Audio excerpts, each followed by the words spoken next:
प्रभु यीशु मसीह के मधुर और मीठे नाम से आप सभी को जय मसीह की। आज परमेश्वर के वचन में आप सभी का स्वागत है। परमेश्वर पिता आज अपने वचनों के द्वारा आप सभी को बहुत आयत से आशीष को दे। पिता परमेश्वर आज अपने वचनों के द्वारा आपसे बोले और बातचीत करे। शत्रु आपके कारण घबराएंगे, आपको घबराना नहीं पड़ेगा। कई बार हम अपने जीवन में बहुत सी बातों को देखकर, बहुत सी बातों को अपने जीवन में महसूस करके हम घबराते हैं, परंतु आज परमेश्वर का वचन हमसे कहता है तुम घबरा मत जाना। जब हम यहोशू उसका दूसरा अध्याय, यहोशू उसका 5वां अध्याय उसके 1 को पढ़ते हैं और दूसरा अध्याय उसके 24 को पढ़ते हैं, तो इस प्रकार से परमेश्वर का वचन कहता है शत्रु हमारे कारण घबरा रहे हैं। और इस प्रकार से लिखा है, जब यरदन के पश्चिम की ओर रहने वाले एमोरियों के सब राजाओं ने और समुद्र के पास रहने वाले कनानियों के सब राजाओं ने यह सुना कि यहोवा ने इजरायलियों को पार होने तक उनके सामने यरदन का जल हटाकर सुखा रखा, तब इजरायलियों के डर के मारे उनका मन घबरा गया और उनके जी में जी नहीं रहा। वो परमेश्वर के महान कार्य को जब सुने तो उनके जी में जी ना रहा। मेरे प्रियो, जब परमेश्वर हमारे संग है तो हमको घबराने की आवश्यकता नहीं। मेरे प्रियो, इजरायलियों के लिए परमेश्वर दिन में बादल की छाया और रात में अग्नि का खंबा बनकर उनके संग चलता था। और जब वो इजरायली लोग, हम देखते लाल समुद्र के पास पहुंचे और पीछे फिरौन की सारी सेना थी, तब परमेश्वर का वचन कहता उसने बादल और खंबे में से हो करके उनको घबरा दिया, वो इजरायलियों के करीब ना आ सके। मेरे प्रियो, परमेश्वर का वचन कहता है वो इजरायलियों के कारण शत्रु घबरा रहे थे। लेकिन कई बार हम अपने जीवन में हालातों और परिस्थितियों को देखकर हम घबरा जाते, लोगों की बातों को सुनकर घबरा जाते। कुछ लोग भ्रमित हो जाते, कुछ लोग परमेश्वर के अनुग्रह को नहीं पहचान कर लौट जाते, और कुछ लोगों की बातें कुछ लोगों को घबरा देती है। जब हम प्रेरितों के काम को पढ़ते हैं उसके 15 अध्याय में, तो कुछ अन्य जाति ऐसे ही, जब इजरायलियों हम देखते हैं यहूदियों ने जब उनके ऊपर रीति विधियों को डाला तो वो घबरा गए और उनको लगा अब हम क्या करें, और वो पलट गए परमेश्वर से। तब पुराने जितने भी परमेश्वर के प्रेरित थे एक मन हो करके उनको समझाने के लिए पौलुस और सिलास को उनके पास भेजा और उनसे कहने लगा कुछ लोग जिनको हमने नहीं भेजा उन्होंने तुमको घबरा दिया, वो तुम्हारे ऊपर दबाव को डालना चाहते, तुमको रीति और विधियों में डालना चाहते थे, लेकिन तुम परमेश्वर ने जो अनुग्रह किया उससे तुम मत फिरो। और उनको कुछ बातों का निर्देश दे करके उनके ऊपर कोई दबाव को उन्होंने नहीं डाला। आज कुछ लोग कलीसियाओं में इतना दबाव को डालने के कारण जो लोग प्रभु में नए नहीं होते हैं वो घबरा जाते हैं और उनको लगता है हम क्या करें, हम कहाँ जाएं, हम कैसे करें। ऐसा लोगों के अंदर बहुत सवाल होता है और इसके कारण वो घबराते हैं और पलट भी जाते हैं। और ऐसे ही पुराने समय में, चेलों के समय में भी ऐसी एक घटना घटी और वहां पर कुछ यहूदी जो यीशु मसीह को स्वीकार किए थे उन्होंने उन अन्य जातियों के ऊपर दबाव डाला कि वो खतना को कराएं, परंतु जब इन बातों को उन्होंने सुना तो वो घबरा गए, हम ऐसा कैसे कर सकते हैं, और ऐसा करके वो घबराने लगे और कुछ लोग पलट गए। तब परमेश्वर का वचन कहता है कुछ लोग जो प्रेरित थे, जो परमेश्वर के पुत्र यीशु मसीह के संग रहे, वो चेले थे और प्रेरित जो थे, पौलुस प्रेरित, ये सब मिल करके वहां पर जा करके इस बात की चर्चा को करके उनके पास भेजे गए और उन्होंने सिखाया कि उन्हें किन किन बातों से परे रहना है। और प्रेरितों के काम और 15 अध्याय को जब हम पढ़ते हैं तो इस प्रकार से उसके 24 में लिखा है, हमने सुना है कि हम में से कुछ लोग वहां आकर तुम्हें अपनी बातों से घबरा दिया और तुम्हारे मन को उलट दिए, परंतु हम इसकी आज्ञा नहीं दिए। इसलिए हमने एक चित होकर ठीक समझा कि चुने हुए मनुष्यों को अपने प्रिय बरनबास और पौलुस के साथ तुम्हारे साथ भेजें। वे ऐसे मनुष्य हैं जिन्होंने अपने प्राण को हमारे प्रभु यीशु मसीह के नाम से जोखिम में नहीं डाला। और लिखा, पवित्र आत्मा को और हमको ठीक जान पड़ा कि इन आवश्यक बातों को छोड़कर तुम पर हम बोझ न डालें। और लिखा है, तुम मूर्तों पर बलि किए हुओं में से के लहू से और गला घोटे हुए मांस से और व्यभिचार से दूर रहो, इनसे दूर रहो तो तुम्हारा भला होगा, आगे को शुभ। यानी इन बातों के कारण वो घबरा रहे थे जो परमेश्वर को स्वीकार किए थे, और कुछ ऐसी बातें उनके जीवन में आई जिसके कारण वो पलट गए। और आज परमेश्वर पिता किन्हीं लोगों से ये बातचीत करना चाहता है।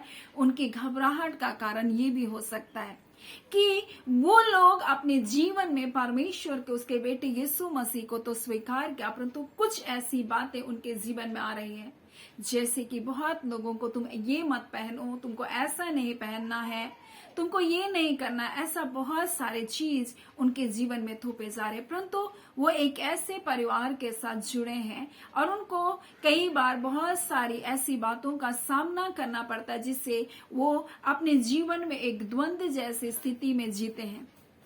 उनको लगता है किन बातों का चुनाव करें, परंतु परमेश्वर का वचन यहाँ स्पष्टता से कहता है तुम मत घबराना, और अगर तुम्हारे जीवन में ये समस्या आए तो तुम इन बातों को मुख्यतः मानना कि मूर्तों पर बलि किए हुए में से और लहू से और गला घोटे हुए उनके मांस से और व्यभिचार से दूर रहो, इनसे दूर रहो तो तुम्हारा भला, आगे को शुभ। यानी परमेश्वर का वचन स्पष्टता से अन्य जातियों के लिए कुछ एक निर्देश को दे रहा है। और कई बार बहुत सारे ऐसी रीति और विधियों के कारण लोग अपने जीवन में घबराते हैं। दूसरी बात, घबराहट का जो हमारे जीवन में होता है, हम पारिवारिक जीवन में बहुत घबराहट को देखते हैं, चिंताओं को करते हैं, हमारे बच्चों का कैसा होगा, हमारे परिवार का कैसा होगा, हमारे परिवार का भरण पोषण कैसा होगा, और ऐसी ऐसी बातों को लेकर हम बहुत चिंतित होते हैं। और ऐसे ही मार्था एक दिन यीशु मसीह को अपने घर में बुलाई और बहुत चिंता करने लगे और घबरा गए कार्य को करते हुए, क्योंकि यीशु मसीह जब आया होगा तो अकेले नहीं आया होगा, उसके साथ हमेशा उसके चेले थे, तो चेले भी थे और मार्था अकेले घर के काम को कर रही थी। और उसके अंदर अचानक बहुत चिंता आ गई, मैं कैसे सबको खिला पाऊंगी, कैसे इतना भोजन बना पाऊंगी, ऐसे उसके अंदर एक चिंता आ गई। और कई बार हमारे जीवन में भी अपनी पारिवारिक जिम्मेदारी को लेकर, हमारे जीवन में कई समस्याओं को लेकर हमारे जीवन में घबराहट आती है। पतरस भी जब सारी रात परिश्रम किया होगा और कोई मछली नहीं पकड़ा होगा तो उसके अंदर भी एक घबराहट, एक चिंता आई होगी कि मैं क्या करूं, कैसे करूं, परंतु यीशु मसीह उसी के नाव पर आया और उसी की नाव को कहा कि थोड़ा सा गहरे पर लेकर चल बुताए, और वहां पर वो प्रचार करने लगा। मेरे प्रियो, मैं आज आपको क्या बताना चाहती हूँ, मार्ता से यीशु मसीह ने कहा, हे मार्ता, तू बहुत बातों की चिंता करती और घबराती है।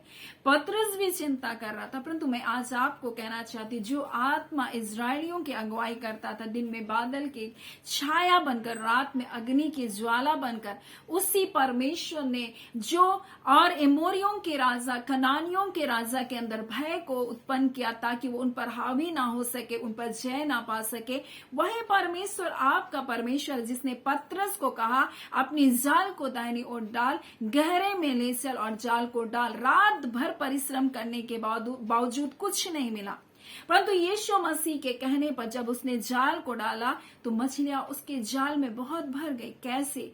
परमेश्वर का आत्मा ने उन मछलियों को उस जाल में आने के लिए बाध्य किया। मैं आपको क्या बताना चाहती हूँ, मैं आपको बताना चाहती हूँ कि आप अपने जीवन में बहुत बातों के लिए घबरा रहे हैं, लेकिन यीशु मसीह कहता मत घबरा, वो तक किसी भी बात की तुम चिंता मत करो बोल रहा है, क्योंकि परमेश्वर आपके साथ है। कई बार हम बहुत सारी बातों को लेकर घबराते हैं, लेकिन वो परमेश्वर का आत्मा ही था जो मछलियों को जाल में आने के लिए बाध्य किया।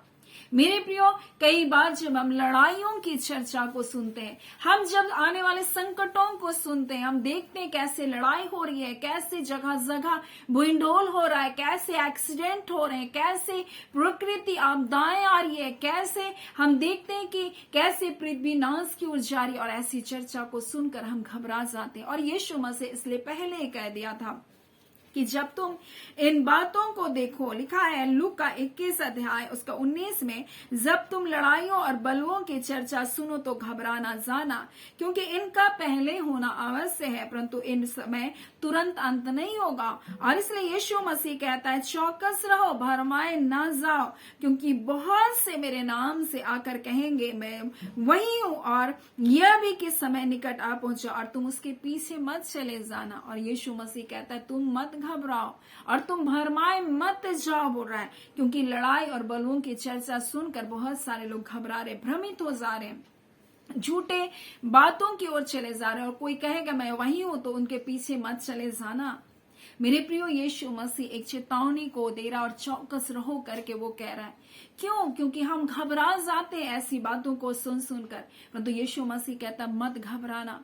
आपके लिए परमेश्वर ने बचाव की योजना को बना रखा। उसका वचन लूका 9 अध्याय में लिखा है कि मनुष्य का पुत्र प्राणों को नाश करने के लिए नहीं, परंतु बचाने के लिए आया है।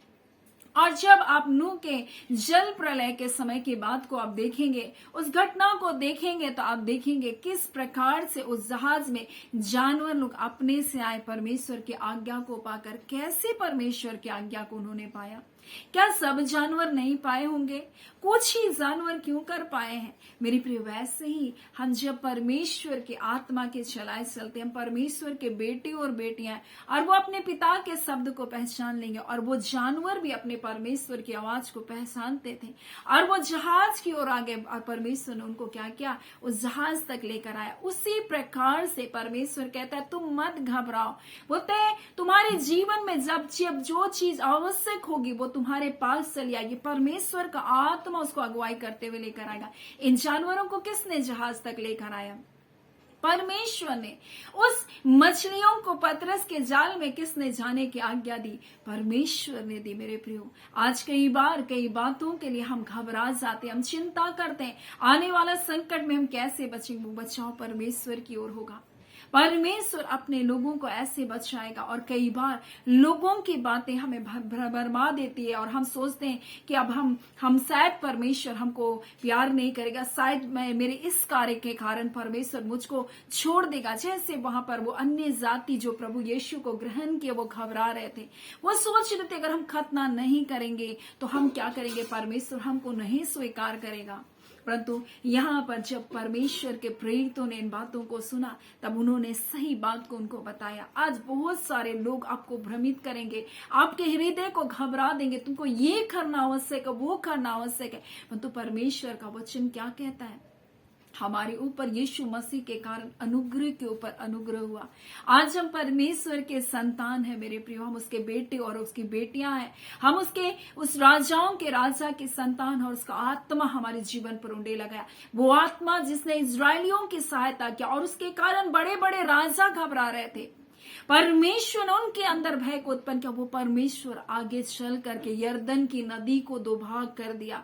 और जब उन्होंने सुना कि किस प्रकार से परमेश्वर ने इजरायलियों की सहायता की, वो परमेश्वर आज हमारे साथ, वो हमारी सहायता करेगा, हमारे लिए प्रयोजन करेगा। हम पतरस के जैसा, मार्ता के जैसा चिंता करते हैं, परंतु यीशु मसीह कहता है तू क्यों चिंता करती, तू क्यों घबराती है? मत घबरा, बोल रहा है। पतरस चिंता कर रहा था, मैं अपने परिवार की कैसे देखभाल करूंगा, आज रात भर कोई मछली नहीं पकड़ा। यीशु मसीह जानता था, वो रात भर मछली परिश्रम किया लेकिन मछली नहीं पकड़ा, और इसलिए तो वो जा करके उसके नाव पर आया। मेरे प्रियो, आज यीशु मसीह ऐसी आपके जीवन में आएगा। देख रहे हैं आपके स्ट्रगल को, देख रहे हैं आपके अथक परिश्रम को, देख रहे हैं आपके घबराहट को, और इसलिए तो कहता है तुम घबरा मत जाना, मैं तुम्हारे संग हूं, मैं तुम्हारा सहायक हूं, मैं तुम्हारा मददगार हूं, मैं यहोवा यीरे हूं, मैं तुम्हारे उपाय करूंगा। और उसने आज्ञा दिया, और तब मछलियां उसके जाल पर आ गई। मेरे प्रियो, उस परमेश्वर ने आज्ञा दिया और वो जानवर उस जहाज तक आ गए। आज वो आत्माएं जो नाश होने वाली है, वो आज्ञा देगा और वो आएंगे और वो बचाए जाएंगे। मेरे प्रियो, कई बार हम चिंता करते हैं, लेकिन बचाने का कार्य परमेश्वर का है। हम प्रार्थना करते हैं लोगों के लिए, हम उनको परमेश्वर के दिए वचनों को हम बताते हैं, लेकिन बचाने का काम परमेश्वर का है। हमारा काम बीज बोना है। परमेश्वर का वचन कहता है हम बीज को बोने वाले लोग हैं, परंतु बढ़ाने वाला परमेश्वर है। परमेश्वर उन आत्माओं को बढ़ाएगा, परमेश्वर उन आत्माओं के जीवन में कार्य करेगा। मेरे प्रिय, जो कार्य हमारा है वो हमको करना है, परमेश्वर का दायित्व। कई बार हम बोझ ले लेते हैं, हम घबराते, परमेश्वर मैं इतना प्रचार कर रहा हूं, मैं इतना प्रचार कर रही हूं, कहा मुझको कोई प्रतिफल नहीं दे रहा। आप नहीं जानते, आप वो बीज बोने वाले लोग हैं। आप नहीं जानते कौन सा फल फलवंत होगा, इसलिए कहता है तू सुबह मत देख, शाम मत देख, बस अपना काम कैसा बढ़ाने वाला, फलवंत करने वाला परमेश्वर है। आप ना घबराएं किसी भी बात को लेकर, मेरे परिवार का क्या होगा, मेरे बच्चों का क्या होगा, उनके भविष्य का क्या होगा। कई बार आप इन घटनाओं को देख करके घबरा जा रहे हैं, हमारे आने वाली पीढ़ियों का क्या होगा। लेकिन परमेश्वर का वचन क्या कहता है, तुम मत घबराना इन बातों की चर्चाओं को सुन करके, क्योंकि परमेश्वर का वचन कहता है उसके आगमन से पहले इन बातों का होना अवश्य है। परमेश्वर कहता है इन बातों का होना अवश्य, इसलिए तुम मत घबराओ। जिसने इजरायलियों को एक बड़ा जय को दिया, उसके सामने शत्रुओं को भयभीत कर दिया, वो परमेश्वर आपके साथ है। आपको घबराना नहीं पड़ेगा, आपके कारण आपके शत्रु घबराएंगे मेरे प्रियो, क्योंकि वो परमेश्वर आपके साथ है। वो आज भी आग के खंभे अपने पवित्र आत्मा की आग के रूप में आपके साथ है। आज भी वो निर्मल छाया के रूप में आपके साथ है वो पवित्र आत्मा। और वो पवित्र आत्मा आपके जीवन में उन भलाइयों को लेकर आएगा, उस छुटकारे को लेकर आएगा।